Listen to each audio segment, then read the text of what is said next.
Zonja dhe zotrinj, ky është takimi mbrëmësor me informacionin ku juftoj të ndiqni. Policia kërkoi justifikimin e pasurisë nga Emiliano Shullazi dhe Gjergj Sukali, dy emra të njohur për drejtësi në Tiranë. Sipas avokatit të Shullazit, kërkesa është një show i policisë. Në vizitën e tij të parë në Shqipëri si kryeministër i Kosovës, Albin Kurti gjeti dakordësi me Edi Ramën për fuqizim të bashkëpunimit mes dy shteteve, por jo për Schengenin ballkanik. Takimi i radhës do të jetë mbledhja e dy qeverive në Shkodër. Reagimi i ashpër i ambasadës amerikane pas vendimit të gjykatës administrative që i dha të drejtë një kompanie shqiptare të menaxhojë biznesin duty free në aeroportin Nën Tereza. Vendimi i gjykatësit u mor në sallën ku ishin të pranishëm disa ambasadorë të huaj. Mirëmbrëma, unë jam Erion Dushi, do t'jemi bashkë në këtë edicion informativ ku ndër të tjera do të ndiqni. Shkon mbi 1000 numri viktimave nga koronavirusi. Qeveria e Pekinit shkarkoi disa zyrtar të lartë për keq menaxhim të situatës. Ekspertët e Organizatës Botërore të Shëndetësisë ndërkohë zbarkojnë në Kinë. Stuhia shkakton 5 të vdekur në Evropë, mira fluturime anulohen aeroporte të rëndësishme. Stuhia po shkon drejt dobësimit dhe pritet të përfshijë Shqipërinë, por me intensitet të ulët duke mos shkaktuar probleme. Mbledhje e urgjente për të analizuar gabimet e arbitrave në superiore dhe për të gjetur zgjidhje. Futbolli shqiptar është përfshirë nga polemikat dhe kërcënimet me bojkot, ndërsa federata e pranon se situata e krijuar nuk është normale.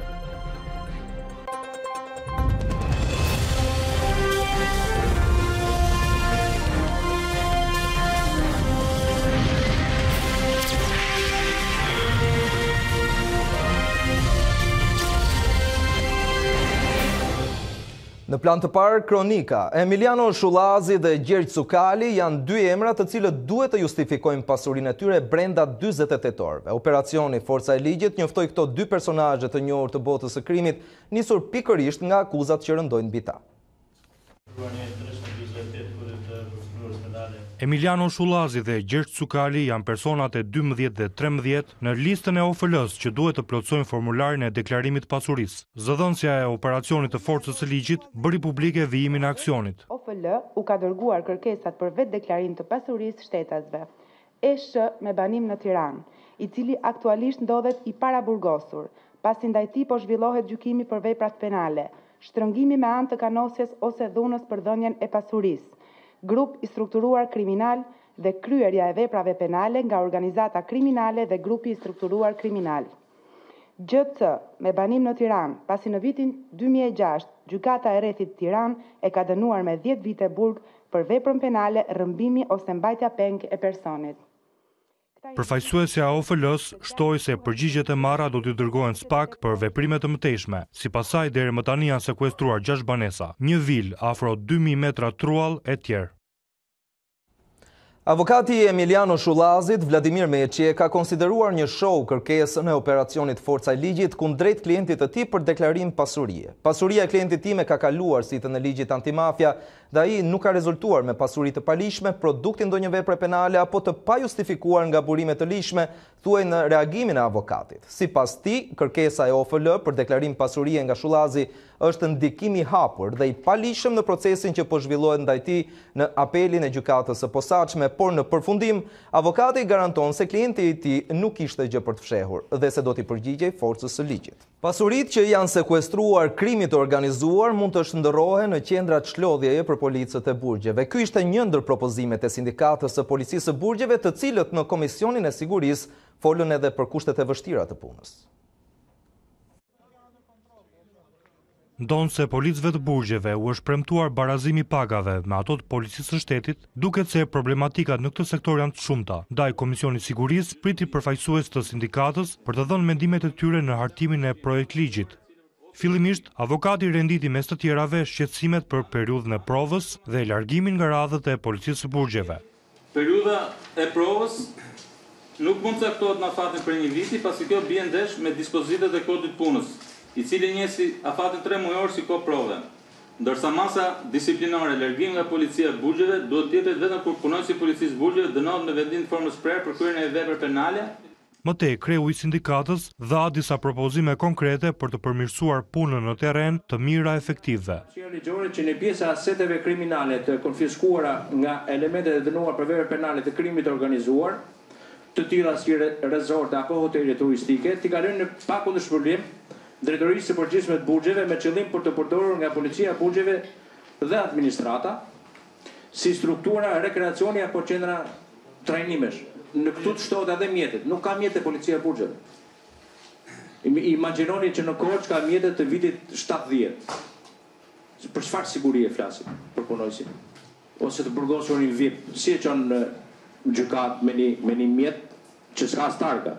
Antarët e sindikatës kërkuan përmirësime të shpërblimeve financiare, kryesisht për sa u përket pensioneve dhe kërkuan të trajtohen një lloj me efektivët e policisë së shtetit, gardës, ushtrisë, zjarrfikseve e tjerë. Do ndryshojmë temën e informacioneve tona. Vizitën e parë si kryeministër jashtë Kosovës, Albin Kurti e zhvilloi në Shqipëri, ku me homologun Edi Rama ranë dakord për nevojën e një shpejtësie të re në marrëdhëniet mes dy shteteve shqiptare në rajon. Për këtë, një tjetër mbledhje përbashkët e dy qeverive do të zhvillohet në Shkodër në fund të muajit mars, por dy kryeministrat duket se ende nuk kanë gjetur gjuhën e përbashkët për sa i takon çështjes së Schengenit ballkanik. Edi Rama dhe Albin Kurti bien dakord se marrëdhëniet mes Tiranës dhe Prishtinës ka nevojë për një hovë të ri. Mbledhja e përbashkët e dy qeverive parashikuar për në fund të marsit duket se do t'i shërbejë këtij marshi, për të cilin dy kryeministrat ende nuk kanë gjetur fjalën e përbashkët. Të kemi një fillim të fuqishëm të bashkëpunimit Kosovë-Shqipëri. Albini e quan fillim i ri, është i ri në detyrë, por një shpejtësi e re është e domosdoshme. Çfarë i mban ende të ndarë krerët e qeverive të dy shteteve shqiptare është Schengeni ballkanik, të cilin Kurti e përmendi vetëm kur u pyet për të. Kjo ishte një temë që e trajtuam por shkurtimisht, meqense takimi ynë sot ishte, le të themi, më parë për makro Schengenin shqiptar, sesa për mini Schengenin ballkanik.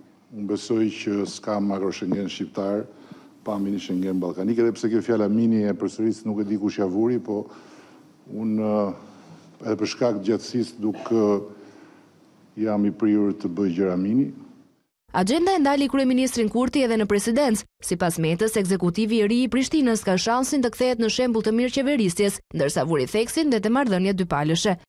Bashkëpunimi midis dy vendeve konsiderohet strategjik, stabilizues për rajonin dhe orientues për perspektivën euroatlantike. Duhet të konkretizojmë partneritetin strategjik me Kosovën, duke bërë atë një model dhe inkurajim për bashkëpunimin rajonal. Në takimin me kryedemokratin Basha, Kurti kërkoi të shmanget politika e përçarjes dhe fokusi të jenë qytetarët nga të dy anët e kufirit. Pozitë e opozitë në të dy anët e kufirit, ku vend e qeveri do të bashkëpunojmë në mënyrë që Kosova dhe Shqipëria të jenë në nivel të detyrës jo vetëm zyrtare, por edhe historike për qytetarët tonë. E sigurova se për Partinë Demokratike dhe Opozitën e Bashkuar, prioritetet e bashkëpunimit me Republikën e Kosovës janë të qarta dhe ne do të bëjmë gjithçka për të ndihmuar në tregtinë e lirë, në integrimin ekonomik të Shqipërisë dhe të Kosovës, për të dhënë shanse për punësim qytetarëve tanë, në veçantë rinisë, për të ndalur shpopullimin.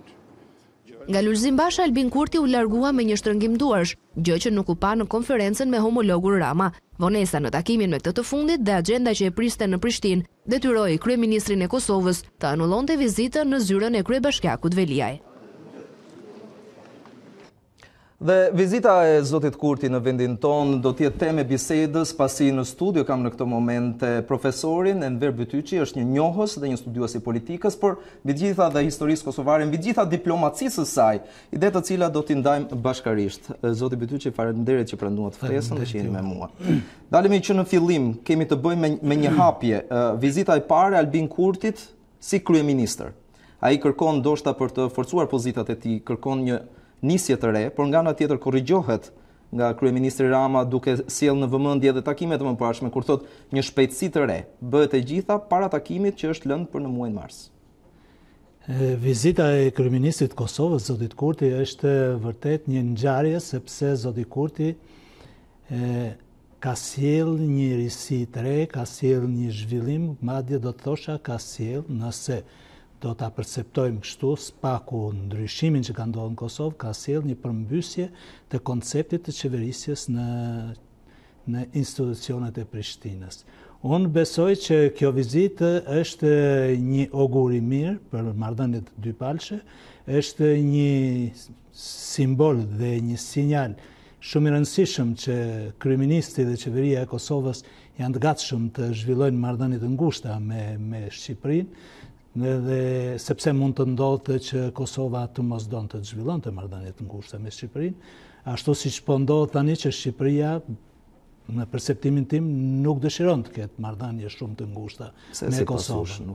Sepse është orientuar më shumë nga zhvillimet rajonale, nga bashkëpunimi rajonal dhe ka harruar se në bashkëpunimin rajonal europian dhe me gjë shkohet fillimisht nëpërmjet një bashkëpunimi brenda shqiptar. Unë jam i konceptit që të gjitha integrimet, të gjitha bashkëpunimet në rajone më të gjerë duhet të paraprihen me integrimet dhe bashkëpunimin brenda shqiptar.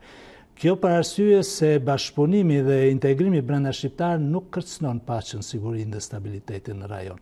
Nuk kërcënon sigurinë e asnjë vendi të rajonit. Përkundazi, shteti i Kosovës dhe shteti i Shqipërisë, si dy shtete të pavarura nga njëra tjetra, mund të kontribuojnë dhe mund të japin një model, një shembull për integrimet të tjera, për bashkëpunimin rajonal. Së dyti do të thosha që Kosova dhe Shqipëria janë jo vetëm dy vende me popullsi shqiptare, do ta quaja, por janë dy vende që kanë ndajnë të njëjtat interesa gjeostrategjike. Të njëjtat përpasojë duhet patjetër që të kenë të njëjtat aleat. Duhet patjetër që të konvergojnë me të njëjtën politikë dhe diplomaci në veprimtarinë e tyre.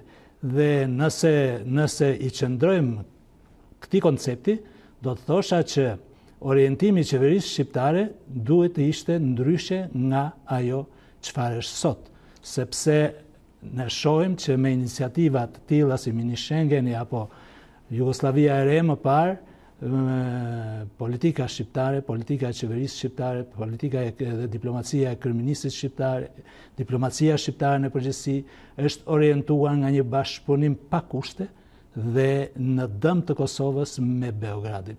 Nuk askush, asnjë shqiptar deri më sot nuk ka bërë thirrje që Shqipëria apo Kosova t'i shpallin luftë Beogradit ose të thellojnë grindjet dhe konfliktin me Beogradin, por ajo që po ndodh tani, që një miqësi e ngushtë me presidentin e Serbisë dhe me qeverinë e Serbisë në dëm të shtetësisë së Kosovës, në dëm të territorit të Kosovës madje, siç ishte para 2 vitesh, ose në dëm të njohjes dhe të formalizimit të shtetësisë Kosovës, është një thik pas shpine për Kosovën. Ju thoni thik pas shpine, por kryeministri thotë që ajo që Kurti i referohet si një makro Schengen shqiptarësh, kryeministri Rama tha që nuk mund të ndodhë pa mini Schengenin ballkanik, duke përmendur këtu dhe 4 liritë e ndërveprimit ndërmjet vendeve të rajonit.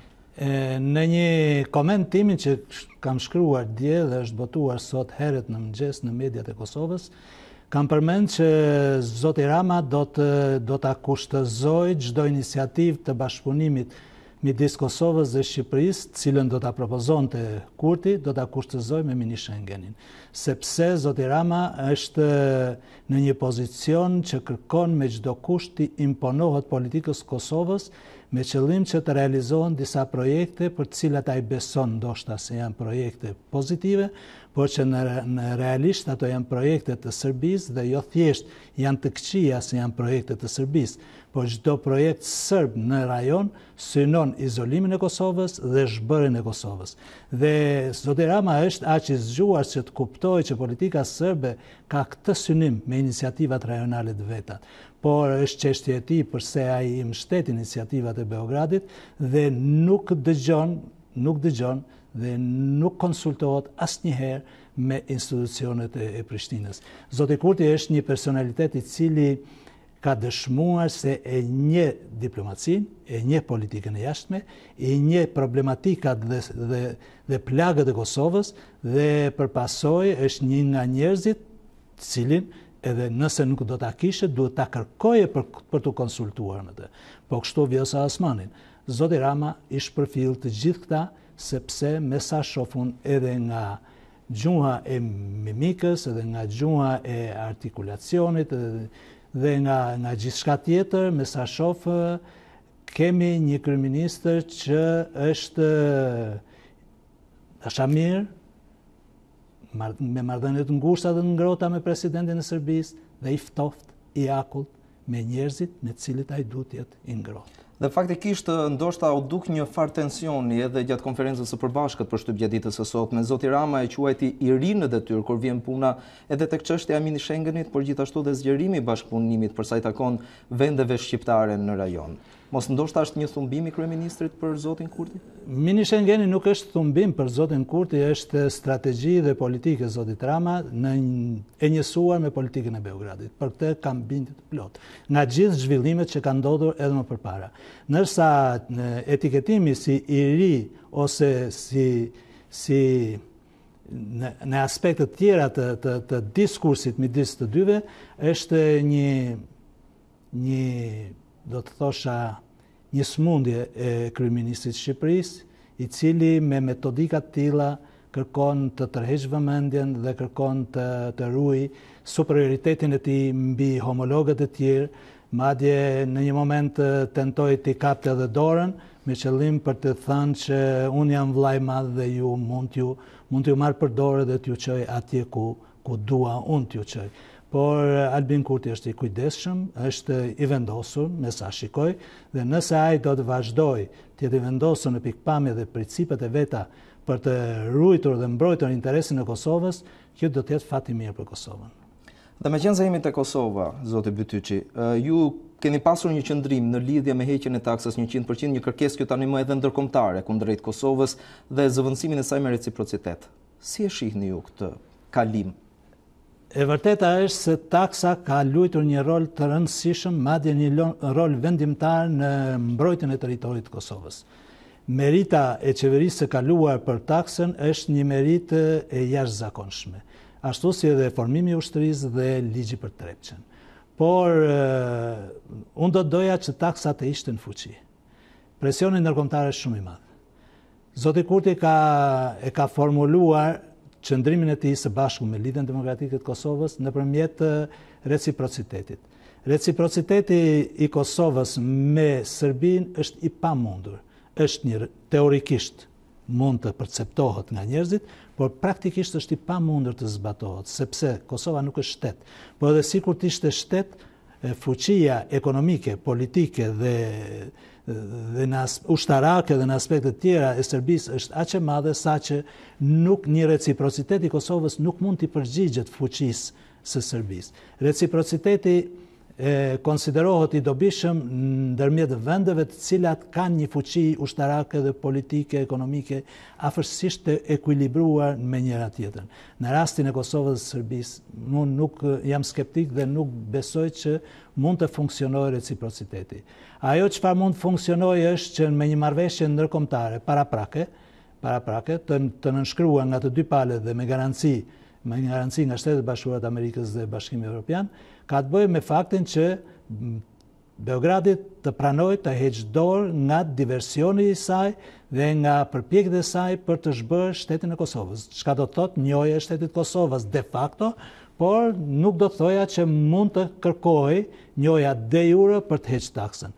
Qoftë edhe kjo është, besoj, nuk është e mjaftueshme natyrisht, por është një augur i mirë për të garantuar ecurinë e mëtejshme të bisedimeve, dialogut dhe të një rezultati pozitiv, sigurisht edhe për Serbinë pozitiv, por unë dua të them që pavarësia e Kosovës është në dobi të Serbisë. Dhe do ta lëm këtu një njohje de facto e shtetit Kosovës nga ana e Serbisë. Zoti Bytyçi, faleminderit që ishit me mua në këtë hapësirë informative. Do mbetemi gjithmonë te Kosova, pasi Shtetet e Bashkuara të Amerikës janë kundër qëndrimit të kryeministrit të Kosovës Albin Kurti për vendosjen e reciprocitetit me Serbinë. I dërguari i posaçëm për dialogun Richard Grenell thotë se taksa duhet të hiqet plotësisht, ndërsa opozita në Prishtinë po përgatitet ta bllokojë një gjë të tillë. Shtetet e Bashkuara të Amerikës nuk e shohin me sy të mirë qëndrimin e qeverisë së re të Kosovës ndaj Serbisë. I dërguari i posaçëm i Washingtonit për Beogradin dhe Prishtinën, Richard Grenell, bën thirrje për pezullimin e tarifës 100% dhe kërkon që të mos vendoset masa e reciprocitetit në tregti, politik dhe ekonomi. Qëndrimi i tij u bë i ditur nga zëdhënësi Dick Casting për Radion Evropa e Lirë. Kosova duhet i heqë tarifat për mallrat e Serbisë dhe të mos implementojë reciprocitet, jo vetëm t'i pezulloj tarifat, por t'i heqë ato plotësisht. Thirrja e Grenell, që shërben edhe si ambasadori i Amerikës në Gjermani, vjen pas shtysës së re që po i jep vendosjes së marrëdhënieve diplomatike mes dy shteteve. Ai kërkon që të arrijë një zgjidhje përfundimtare dhe të pranueshme për dialogun mes Kosovës dhe Serbisë. Qëndrimi i Grenell është kundërshtuar nga zëvendës kryeministri Haki Abazi, që thekson se qeveria e Albin Kurtit kërkon që Serbia të mos sabotojë shtetin e Kosovës. Ekzekutivi i Prishtinës, përveç presionit ndërkombëtar, duhet të përballet edhe me kundërshtimin e opozitës për heqjen e tarifës 100% kundër mallrave serbe. Kryetari i Aleancës për Ardhmërinë e Kosovës po shqyrton një sër mundësish për të penguar shfuqizimin e vendimit të tij kur ishte kryeministër në nëntor të vitit 2018. Shefi i grupit parlamentar i AAK-s, Daud Haradinaj, tha se seanca e jashtëzakonshme është një ndër opsionet nëse tentohet të kontrabandohet vendimi për heqjen e tarifës, siç e cilsoi ai. Qëndroni me ne pasi rikthehemi pas pak me të tjera zhvillime. Dalemi tek të tjera zhvillime, ekspertët e Odirit kanë bërritur në Tiranë për të folur konkretisht mbi çështjet për të cilat janë të interesuara palët politike. Sot ka nisur gjithashtu dhe takimet e para, të cilat i kanë ndjekur kolegja e A2 Klementina Cenkollari. Klementina, mirëmbrëma, cili do të jetë roli i ekspertëve të huaj deri në një marrëveshje përfundimtare dhe për çfarë është diskutuar pas ditën e sotme? Po do t'jetë një mision permanent i Odir me 2 ekspertë të cilët do të asistojnë tryezën politike për të finalizuar reformën zgjedhore. Ata do të qëndrojnë gjatë gjithë kohës deri në datën 15 mars kur palët kanë rënë dakord për të finalizuar rishikimin e ligjit zgjedhor. Ekspertët e Odir do të ndërhyjnë veçanërisht në çështjet për të cilat palët politike në tryezë nuk do të mund të bien dakord. Të 2 bashkëkryetarët e Komisionit për Reformën Zgjedhore, zoti Damian Gjiknuri dhe zonja Rudina Hajdari, mirëpritën ardhjen e ekspertëve dhe nga ana tjetër u dukën optimist për gjetjen e një rruge të përbashkët me opozitën për realizimin e reformës. Ndjekim komentet e tyre. Odiri ka sjellur një grup permanent në mbështetje të grupit punës për reformën zgjedhore. Nesër kemi një mbledhje tjetër me grupin e punës ku do të fillojmë të diskutojmë disa propozime që besoj do të vinë nga opozita, siç kanë deklaruar. Besoj që shumë shpejt edhe aty do ta gjejmë konsensusin për sa i përket financimit të fushatave zgjedhore. Do merren parasysh draftet e ndryshme që kemi hedhur pranë tryezë, si në Komisionin e Reformës Zgjedhore që sapo kaluan, po ashtu dhe draftet e mëparshme. Pra, ekspertët do jenë në gjendje të shikojnë të gjitha draftet dhe pastaj ne të bijmë dakord mbi këto prioritete. Përfaqësues të opozitës në tryezë u angazhuan për të punuar fort për realizimin e një reforme e cila sipas tyre do të sigurojë zgjedhjet më të mira që ka parë ndonjëherë vendi, por këmbgulja e tyre ishte në mos zvarritjen e procesit dhe finalizimin sipas dakordësisë në 15 mars. Diskutuam modalitetet e bashkëpunimit. Sigurisht që objektivi jonë është që të arrijmë konsensus bazuar mbi standardet më të mira të OSBE-s për të garantuar që zgjedhjet e ardhshme për shqiptarët jenë absolutisht një gjë e kundërt me atë që ata kanë parë me datë 30 qershor. 15 marsi është një objektiv jo fakultativ, është një objektiv për të përmbushur dhe për të cilin kërkohet dhe impenjim shumë i madh, po dhe vullnet i fortë politik. Klementina, ekspertët e Odirit pritet të qëndrojnë edhe nesër në Tiranë. Cila është agjenda atyre dhe çfarë pritet të diskutohet gjithashtu me palët? Po, gjatë ditës së nesërme në prezencë të ekspertëve sigurisht do të mblidhet tryeza politike.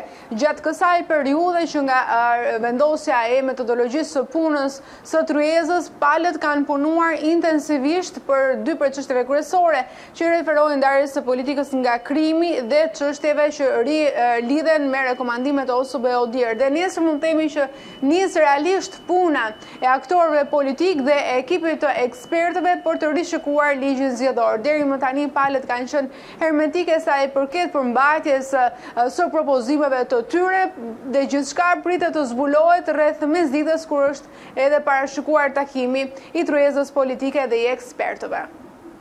Klementina, faleminderit, ishte Klementina Cenkollari për zhvillimet e fundit në përgatitjen e reformës zgjedhore në vend. Në të tjera zhvillime, Gjykata Administrative e Tiranës rrëzoi urdhrin e Ministrisë së Financave që i anuloi kompanisë ADFD licencën e dyqaneve duty free në aeroportin e Rinasit. Vendimi u vlerësua si një mesazh negativ ndaj investitorëve të huaj për klimën e biznesit në vend. Gjykata Administrative e Tiranës i dha të drejtë kompanisë Albanian Duty Free Distribution ADFD në përballjen e saj me Ministrinë e Financave për dyqane duty free në aeroportin e Rinasit. Në vendimin shpallja të cilit u ndoq në sallë nga diplomat amerikan dhe gjerman, gjyqtari Avni Seidi shfuqizoi urdhrin e ministrisë që i anuloi kompanisë ADFD licencën për aktivitet tregtar në Rinas. Kjo kompani humbi licencën pak ditë pasi e kishte rinovuar për 5 vite, për shkak se më herët kompania amerikane ICDF kishte fituar garën për administrimin e dyqaneve duty free dhe kishte lidhur kontratë qiraje me aeroportin. Gjykata arsyetoi njësër shkeljesh administrative nga Ministria e Financave në këtë procedurë, mes të cilave lloji i urdhrit të lëshuar prej saj dhe faktikisht e shprehur ndërkohë që konflikti kishte shkuar në gjykatë dhe ende nuk ishte një vendim të formës së prerë. Por është një shembull i keq sigurisht dhe një mesazh shumë negativ që po i dërgojmë jo vetëm investitorëve, po edhe gjithë klimës investimeve. Vendimi nuk mirëprit as nga ambasada e SBA në Tiranë. Është gënjyese që klima aktuale e biznesit pengon rritjen e investimeve të huaja. Shqipëria duhet të zbatojë rregulla të drejta dhe transparente në mënyrë të barabartë për të gjitha bizneset. Shpresojmë që qeveria e Shqipërisë të shqyrtojë seriozisht sfidat në mjedisin aktual dhe të zbatojë ndryshime të prekshme për të tërhequr investimet e huaja shumë të nevojshme.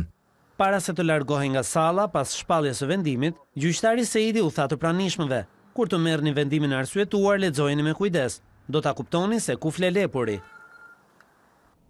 Qeveria po bëhet gati të dalë në tregjet ndërkombëtare me një eurobond të ri, ku një pjesë e madhe e këtij fondi prej 600 milionë eurosh do të shkojë për rindërtimin. Ekspertët ndërkohë propozojnë edhe alternativa të tjera me interesa më të ulta, sikurse janë obligacionet e prershme për të dhënë një zgjidhje situatës.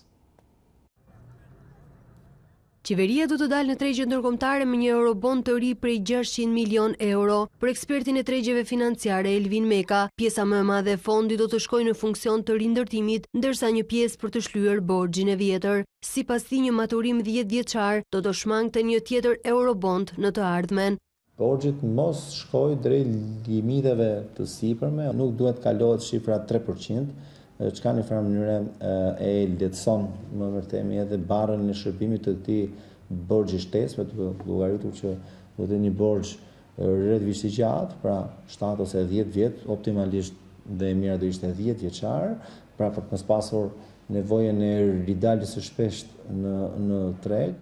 Sipas Mekës, qeveria do të marrë në konsiderat obligacionet e përjetshme si një opsion i favorshëm për t'i dhënë zgjidhje situatës emergjente në të cilën ndodhet vendi pas tërmetit. Normat e interesit të këtij borxhi, përveç specifikën që ai ka, negocion gjithmonë në nivele të ulta. Mund të ndihmonte edhe bankat, por edhe sipërmarrja shqiptare, edhe individët shqiptar që të kanalizonin një pjesë kursime të tyre. Nuk është e thënë që ato të jenë në vlera të eurobondit, pra po themi në vlera 500 ose 600 milion euro, po mund të konsiderohet një vlerë diku 100-200 milion. Fluksi i madh i eurove që pritet të hidhen në treg nga eurobondi dhe nga konferenca e donatorëve do të impaktojnë kursin e këmbimit, që sipas Mekës do të kërkojë një vëmendje të shtuar nga Banka e Shqipërisë për të menaxhuar situatën. Në 100 vjetorin e Tiranës kryeqytet, kryetari i Bashkisë Erion Veliaj ka folur edhe për 2 investimet e radhës: transformimi i godinës së teatrit të Kukullave në një shtëpi muze të Parlamentit Shqiptar dhe ngritja e bibliotekës së re kombëtare. Në 27 mars 1920, pra pak më shumë se një muaj nga shpallja e kryeqytetit, u mblodh Këshilli Kombëtar, që është njëkohësisht dhe parlamenti i parë shqiptar në godinën ngjitur që sot shërben si teatri Kukullave, dhe shumë shpejt do ta rikthejmë në një shtëpi muze të parlamentit shqiptar për ta transferuar bashkë me kryeministrin teatrin e Kukullave në një ndërtesë tjetër moderne dhe për të siguruar që në shekullin e dytë kthejmë kokën pas për të kujtuar atë pikë referencë të parlamentit shqiptar. Në 10 korrik 1920 u themelua cili institucion mendoni ju? Biblioteka kombëtare. Qeveria shqiptare dhe kryeministri sapo ka konfirmuar ngritjen e bibliotekës së re kombëtare dhe si një shenjë mirënjohje për të filluar shekullin e dytë ashtu si që filluan të parë tanë shekullin e parë me librin dhe bibliotekën kombëtare. Statuti themeltar i vitit 1925, ku Tirana shpallet zyrtarisht kryeqytet, si dhe dokumente origjinale, mes tyre edhe aktet e para për shpalljen e kryeqytetit të përkohshëm shqiptar, janë ekspozuar sot në ambientet e Kalas të Tiranës. Në qendrën Toptani do të gjeni edhe 12 vula fizike të administratës së Tiranës ndër vite apo kartolina të vjetra të Tiranës, që kanë bërë bashkë koleksionistë të ndryshëm. Ekspozita do të qëndrojë e hapur edhe gjatë ditës së nesërme me aktivitete dhe dokumente nga arkivi i shtetit dhe imazhet e ruajtura me fanatizëm nga familje tiranase. Vjojme të tjera zhvillime, një bimë e re në Alpet shqiptare pasuron florën tonë. Ajo është epimedas dhe është certifikuar ndërkombëtarisht si një lloj specie e re gjetur në territorin shqiptar. Biologët bëjnë thirrje për mbrojtjen e kësaj zone ku gjenden 16 lloje bimësh të rralla nga 33 që ka i gjithë vendi. Një tjetër zbulim në florën e Alpeve të Shqipërisë ka marrë certifikimin ndërkombëtar. Bëhet fjalë për një nënlloj të ri endemik, epimeda e Alpeve shqiptare. Bima është zbuluar kohët e fundit në rajonin e Kuksit, nga një grup botanistësh të Fakultetit të Shkencave të Natyrës të Universitetit të Tiranës dhe të Institutit të Biologjisë të Universitetit të Kopenhagenit, Danimark. Ne kemi arritur që të identifikojmë një nënlloj të ri endemik për florën e Shqipërisë, por edhe më gjerë që ka të bëjë me gjithë shkencën e sistematikës së botanikës në shkallë botërore. Dhe kjo tashmë është e konfirmuar, kjo është e publikuar në formën e një studimi në revistën shkencore Fitologia Balkanika. Tashmë në rajonin e Kuksit kemi fatin që të kemi edhe një nënlloj të ri endemik, siç është epimeda e Alpeve shqiptare.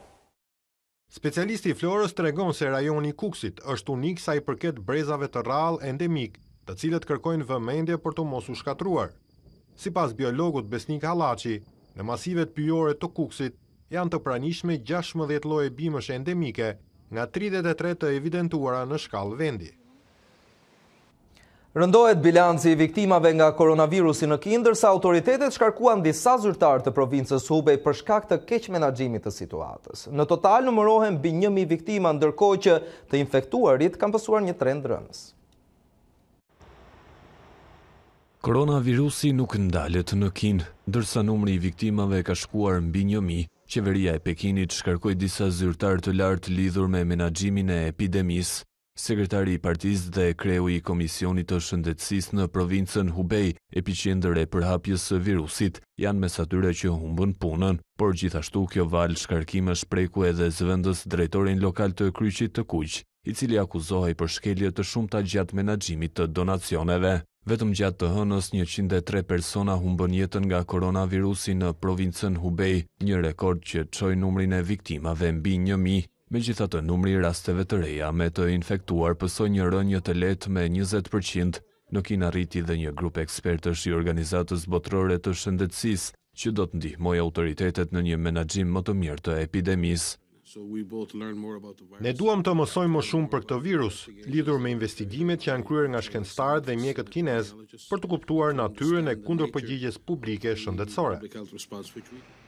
Pikërisht për menaxhimin e kundërpërgjigjes ndaj përhapjes së koronavirusit ka pasur një zemërim publik kundër qeverisë së Kinës. Për të qetësuar situatën, sipas mediave publike, janë shkarkuar qindra punonjës dhe shumë të tjerë po hetohen. Largimi nga një pozicion i caktuar nuk nënkupton gjithmonë shkarkim, por edhe ulje në detyrë ose ndëshkime të tjera nga Partia Komuniste e Kinës. E në mes të kësaj situate, në vendet aziatike vijon normalisht konsumimi i ushqimit tradicional me lakuriqet e natës, edhe pse ka dyshime të forta se koronavirusi është transmetuar tek njeriu pikërisht nga kjo specie. Restorantet dhe klientët nuk shprehen të friksuar, madje mendojnë ushqimin me lakuriq natë si shërim për disa sëmundje. Restorante që shërbejnë pjatën tradicionale aziatike me mish lakuriqi të natës nuk janë prekur nga frika e koronavirusit. Bizneset në mona do të Indonezisë vijojnë punën normalisht, edhe pse ka dyshime të forta se virusi është transmetuar tek njeriu nga një treg kafshësh egzotike në Kinë. Mediat ndërkombëtare, duke cituar ekspertë të ndryshëm, kanë raportuar se koronavirusi ka ardhur nga lakuriqet e natës, gjarpërinë dhe së fundmi nga një kafshë aziatike të quajtur pangolins. nuk ka prekur numrin e blerësve. Në fakt, ata thonë se ajo po ndodh vetëm në Kinë, kështu që shitjet vazhdojnë. Shitjet varen nga dita në ditë. Aktualisht standardi është 50 deri në 60 lakuriçnate. Nëse ka ndonjë festë shkon deri në 600 lakuriçnate. E gatuar me erza dhe qumësht are kokosi, pjata tradicionale lokale e quajtur paniki, është shumë e njohur në vendet aziatike. Në disa pjesë të Indonezisë mendohet se mishi lakuriçit të natës shëron disa sëmundje. Nuk besoj që virusi është këtu, ne konsumojmë këtë lloj ushqimi rregullisht. Nuk kam frikë që mund të infektohem pasi këtë e vendos vetëm Zoti. Koronavirusi është përhapur në 10 shtete të botës, por sipas raportimeve zyrtare nuk është regjistruar asnjë rast në Indonezi. Stuhia Kiara është dobësuar, por deri më tani ka shkaktuar 5 të vdekur në Evropën Veriore dhe atë perëndimore. Mira fluturime janë anuluar në aeroporte të rëndësishme, ndërsa janë regjistruar edhe probleme të shumta në qarkullimin rrugor dhe atë hekurudhor.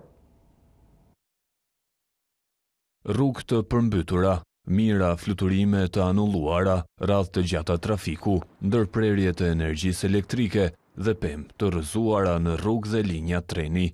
Kjo është situata e krijuar nga moti jashtëpër dimëror që po prek Evropën Veriore dhe atë perëndimore.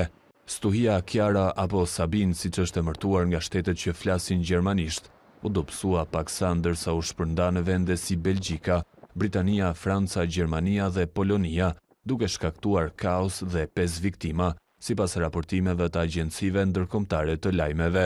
Meteorologët evropian theksojnë se stuhit janë të zakonshme në dimër, por kjo e fundit është pak më e ashpër për shkak të erës së fortë që shkon deri në 130 km/h. Stuhia Kiara preku fillimisht Irlandën, duke u zhvendosur më pas në Britani dhe mëtej në pjesën tjetër të Evropës. Qeveria e Londrës mbajti në fuqi paralajmërimin për motin e ashpër, ndërsa një 58 vjeçar humbi jetën në Winchester pasi një deg peme e goditi makinën e tij. Edhe një person tjetër humbi jetën në të njëjtën mënyrë në Sloveni, ndërsa viktimat e tjera janë regjistruar në Poloni dhe Suedi. Zbulohet pas një muaj bilanci real i sulmit raketor të Iranit në bazën ushtarake amerikane në Irak. Sipas zyrtarëve të Washingtonit, 109 ushtarë po vuajnë nga dëmtime traumatike. Pentagoni raportoi më herët se vetëm 64 antarë të forcave amerikane ishin dëmtuar nga sulmi raketor që erdhi si kundërpërgjigje për vrasjen e generalit Qasem Soleimani. Presidenti amerikan Donald Trump shpeshherë ka pretenduar se nga aksioni i qeverisë së Teheranit nuk pati asnjë amerikan të lënduar. Madje përdori këtë deklarat duke thënë se nuk do t'i kundërpërgjigje Iranit me të njëjtën mënyrë për shkak të mungesës së të prekurve. Pentagoni sqaron në një deklaratë se rreth 70% të lënduarve janë rikthyer detyrës pas marrjes së trajtimit të nevojshëm. Megjithatë, ligjvënës republikan dhe demokrat kërkuan sqarime të mëtejshme lidhur me këtë bilanc, por Pentagoni këmbgul se ky është një fenomen i njohur ndër forcat ushtarake amerikane, ku që prej vitit 2000 janë regjistruar 408.000 deklarata të tilla. Gabime që kanë ndikuar në rezultatin e ndeshjeve, polemika dhe tentativë për braktisje të fushës. Në javët e fundit të kategorisë superiore, vëmendja është përqendruar tek arbitrimi pas vendimeve që kanë ndikuar në rezultatin e ndeshjeve. Në situatën e krijuar, Federata e Futbollit e shfrytëzoi mbledhjen e përmuajshme me xhaketat e zeza për të analizuar gjithçka që nuk ka shkuar mirë, si dhe për të gjetur mënyrat që gjyqtarët të mos jenë protagonist. Kjo është sqaruar edhe nga shefi i sektorit të arbitrave, Sokol Jareci. Jemi mbledhur këtu me arbitrat e kategorisë superiore dhe kategorisë parë për seminarin periodik. Ne mblidhemi çdo muaj me arbitrat, por ky seminar përkon me një situatë jo të zakonshme në lidhje me performancat e tyre, sepse gjatë 4 javëve të para të sezonit të ri, arbitrat kanë gabuar në disa ndeshje. Dhe një nga arsyet për të cilën ne jemi këtu sot jemi për të dhënë argumentet e këtyre gabimeve, por edhe në rrugët për dalë nga gjendja në cilën ne jemi pra një situatë jo normale.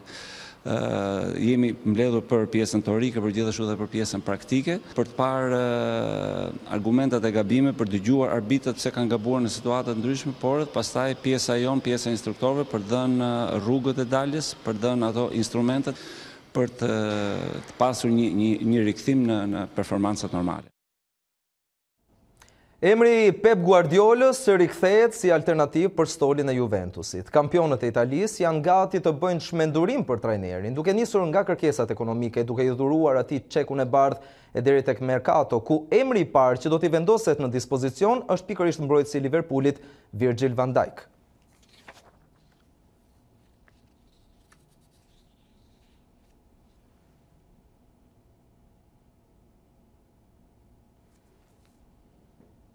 Është momenti të njihemi tani me parashikimin e motit dhe për këtë na ndihmon Tanja Porja. E ndjek. Mirëmbrëma të nderuar shikues e dy CNN, le të njihemi me motin në vijim dhe ditën e nesërme. Do të vijojnë gjatë orëve të natës vranësirat në të gjithë territorin, por rishjet mbeten të pakta dhe kryesisht të izoluara në veri perëndim, ndërsa dita e nesërme shton vranësirat në të gjithë territorin shqiptar. Rrjedhimisht presim dëshira të dobët në pjesën më të madhe të vendit, por kryesisht në veri dhe pjesërisht në qendër. Për sa i përket vlerave termike, nuk priten ndryshime të ndjeshme të vlerave termike në orët e mëngjesit, por një rënje me 2-3 gradë do të shënojë gjatë orëve të mesditës, duke ulur maksimumin në 16 gradë Celsius në rang territori. Ndërsa Europa, gjatë ditës së nesërme do të paraqitet me një përmirësim të dukshëm të kushteve të motit, kjo kryesisht në zonat perëndimore ku kemi patur edhe problemet më të mëdha të motit gjatë këtyre 3 ditëve të fundit, ndërsa mbetet me stuhi dhe rreshje të izoluara shiu dhe dëbore, por edhe her pas here stuhi të erës, Europa veriore, pjesërisht qendra dhe shumë pak zonat lindore të kontinentit.